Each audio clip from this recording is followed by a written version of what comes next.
What's going on, guys? Greetings and salutations to you all. Thank you for joining me on this beautiful morning. This morning I am riding solo and I'm on the red kayak, so that means I can go super shallow, which is perfect because this morning we're doing some of my favorite type of fishing, which is basically marsh fishing, and it's in super shallow water. So if the redfish are here, hopefully we'll see them either, tailing, which is probably the best, or schooling around. Unfortunately, I haven't been here in a few weeks, so I don't know what these fish are up to. I do know we have a strong outgoing tide. There's very low winds this morning, and it rained last night, and there's a chance of rain this morning, so I brought an umbrella. But anyways, we're gonna try to drum up some action, so stay tuned.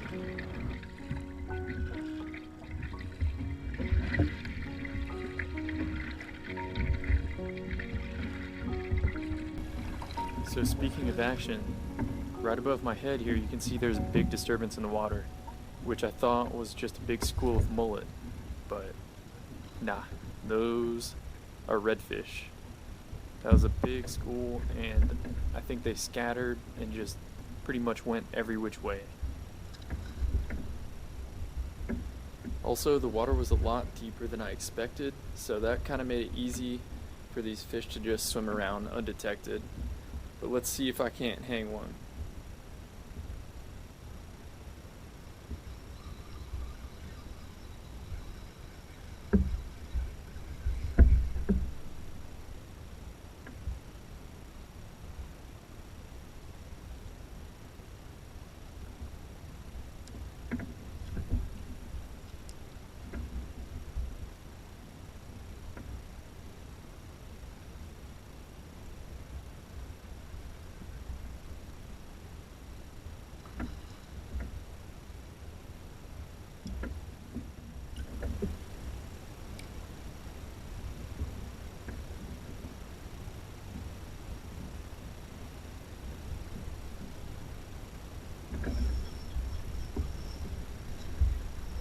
There he is. That should be a good one. That was a big school. I don't know if he knows he's hooked yet.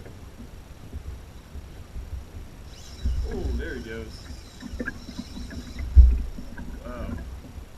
That's a pretty good sized one there.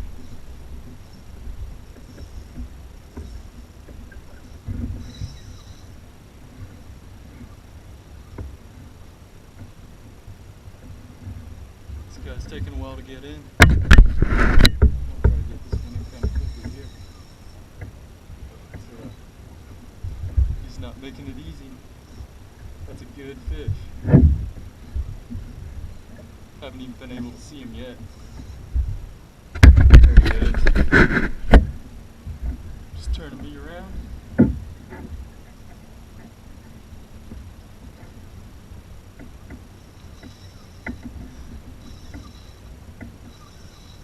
Gosh, that's a good sized fish. Oh yeah.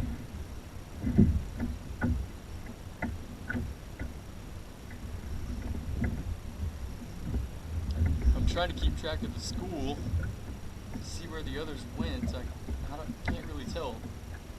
Kind of tightened the drag down on this one. I'm using 15-pound tests, so.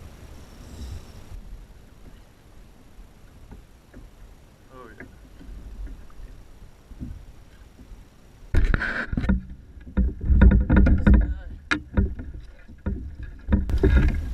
There we go. Let's go. Yeah. Yeah. That's a good looking fish. Healthy. It's a healthy one. Probably go about 25 inches maybe. Let's see here.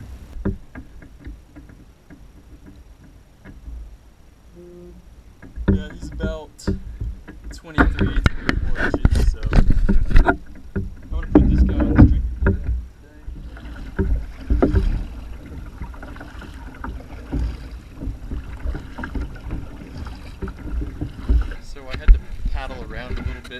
kind of revive this fish because he was almost going belly up, but I just paddled around for a minute and now he's swimming on his own.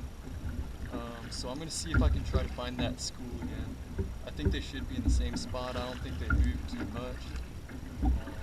I was trying to keep an eye on that while fighting that fish, but I'm gonna go back to that spot and we'll see.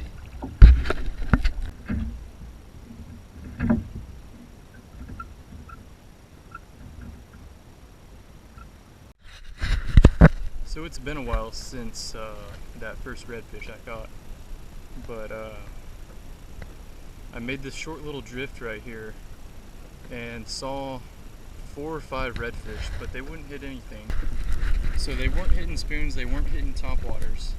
So the next option I went to is this gulp right here. The first one I saw, once I put this lure on, just gobbled it up.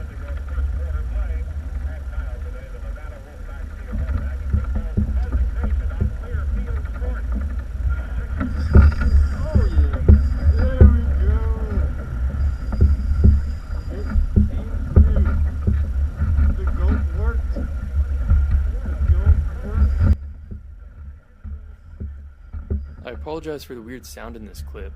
That's pretty much because my camera is mounted to my stakeout pole, and as soon as I hooked this fish, it started going upwind. So I wanted to drop my stakeout pole and try to anchor myself. And since the camera's attached to the stakeout pole, the noise of it just hitting along the bottom, hitting the sand and the shell just amplifies and makes it sound real weird. But I need to figure out something for my camera mount from now on.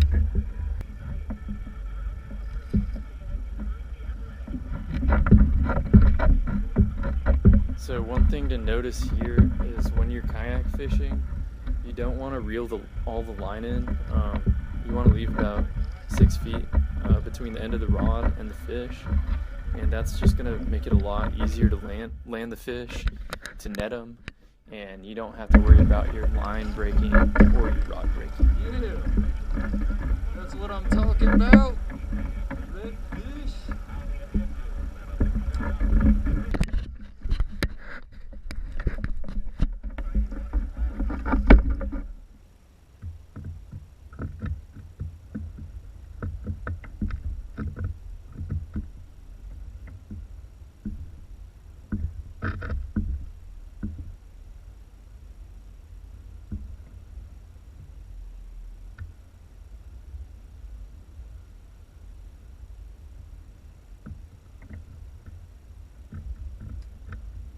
So one of the main things that I always bring on my kayak is this radio, AM/FM radio, digital, by Radio Shack. It only costs about 30 bucks and it's perfect for out here. It's very durable, the volume's loud enough on it, and I would recommend digital instead of analog.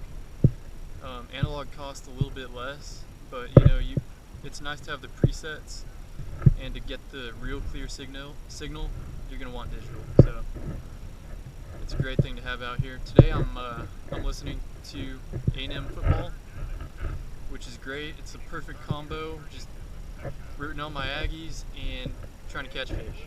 So it's awesome. So here I ran through yet another school of redfish, and I pretty much spooked them all, and I had no idea where they went, so I had to just blind cast around. And finally I had a fish on, it came off, another one picked it up. I'm still using this gulp, and this was just a little redfish. It was only about 18 inches, I believe. So I threw him back to live another day. One other thing I wanted to bring up was just how many opportunities I missed at these fish. They were just all over the place, and I was just squandering the opportunities. As Joseph Randall would say, I left a little meat on the bone.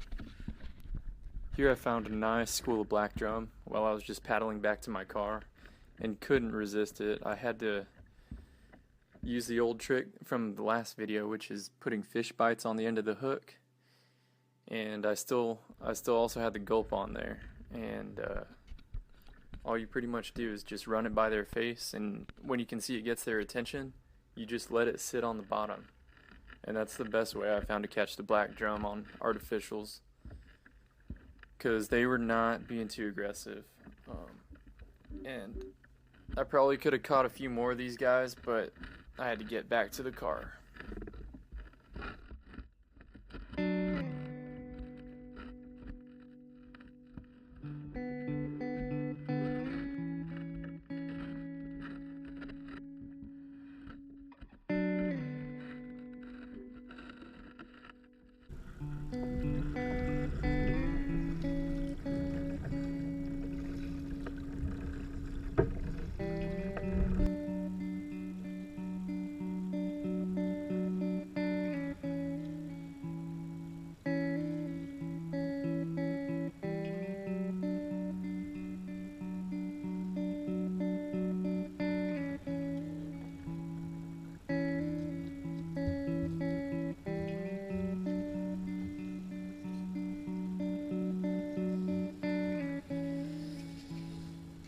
Right now, so rooting them on and trying to finish out this limit, but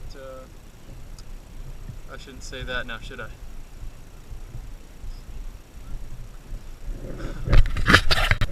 Today Texas A&M Aggies are playing, so I'm cheering them on while I'm fishing.